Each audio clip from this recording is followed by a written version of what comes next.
Arav had always been fascinated by magic. He spent hours watching street magicians, eyes wide with wonder as they pulled coins from thin air and made silk scarves vanish.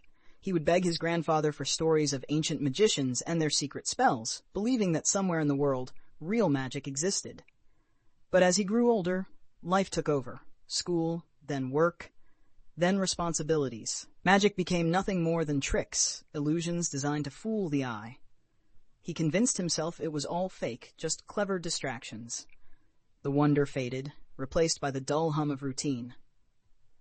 One rainy evening, while cleaning out his late grandfather's old house, Arav stumbled upon a forgotten attic door. It creaked open, revealing a dusty room filled with relics of the past. Boxes of old letters, rusting lanterns, and wooden shelves lined with worn-out books. As he moved things aside, his hand brushed against a heavy leather-bound book. Its cover was cracked with age, and the gold lettering on the front was almost unreadable. He wiped away the dust and squinted at the title, The Book of Lost Spells. Arav chuckled. A spell book? Really? His grandfather had always loved old myths and stories. This must have been one of his prized collections. Curiosity sparked inside him, just for a moment, just like when he was a child. He opened the book, flipping through pages filled with strange symbols and unreadable words. The air in the attic seemed to shift, a whisper of something unseen. Feeling playful, he read a spell out loud. Luxa Illumina! Nothing happened. Arav smirked, shaking his head. Of course, nothing happened. But then, the chandelier overhead, covered in dust for decades, flickered to life. A warm golden glow filled the attic. Arav stumbled back, heart pounding. This isn't real, he whispered. But the light remained. He turned the pages feverishly, looking for another spell. Ventus Aria. A soft wind swept through the attic, lifting loose papers into the air. The stale, musty scent disappeared, replaced with the crisp fragrance of blooming jasmine. Arav's breath caught in his throat. This isn't a trick. This is real. Excitement surged through him. That night he stayed in the attic, experimenting. He whispered spells that fixed torn pages, spells that made his old watch tick again, spells that made a candle flicker without fire. It was exhilarating.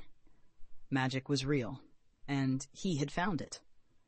As the days passed, Arav grew bolder. He began using spells for convenience, finding lost items, reheating cold coffee, even adjusting the brightness of his room with a flick of his fingers.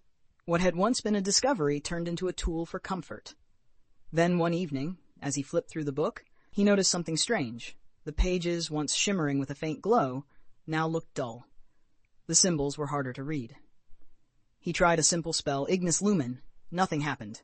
He tried again. Still nothing. Panic crept in. Was the magic fading? His eyes landed on the last page of the book, one he hadn't noticed before. A warning was written in faded ink. True magic is not about power, but wonder. It will reveal itself only to those who seek it with a pure heart. If used for gain, it will disappear. Arav sat in stunned silence. He had spent so much time using magic, he had forgotten to appreciate it. He had turned it into a shortcut, rather than something to be cherished. That night, he left the book untouched and stepped outside. For the first time in years, he watched the sunset. Not through a camera, not as background scenery, but really watched it.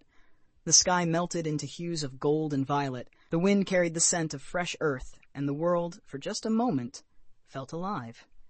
And then he felt it. That familiar whisper in the air, that soft hum of something unseen. He hurried back to the attic, picked up the book, and flipped to the pages that had dulled.